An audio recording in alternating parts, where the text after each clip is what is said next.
حضرت تلک فرماتے ہیں کہ ایک شخص حضرت ابو درداء صحابی رسول رضی اللہ عنہ کی خدمت میں حاضر ہوا اور عرض کیا کہ آپ کا مکان جل گیا۔ فرمایا نہیں جلا۔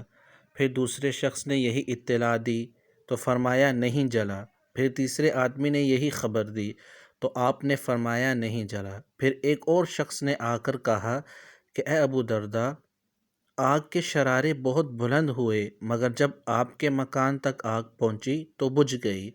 فرمایا مجھے معلوم تھا کہ اللہ تعالیٰ ایسا نہیں کرے گا کہ میرا مکان جل جائے، کیونکہ میں نے رسول اللہ صلی اللہ علیہ وسلم سے سنا ہے کہ جو شخص صبح کے وقت یہ کلمات پڑھ لے شام تک اس کو کوئی مصیبت نہیں پہنچے گی۔ میں نے صبح یہ کلمات پڑھے تھے، اس لیے مجھے یقین تھا کہ میرا مکان نہیں جل سکتا۔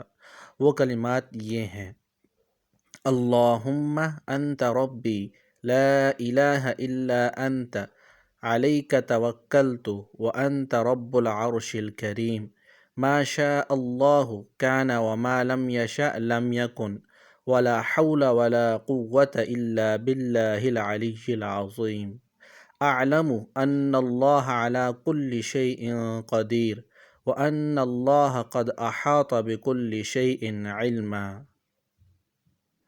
اللہم انی اعوذ بک من شر نفسی ومن شر کل دابۃ انت آخذ بناصیتها ان ربی علی صراط مستقیم۔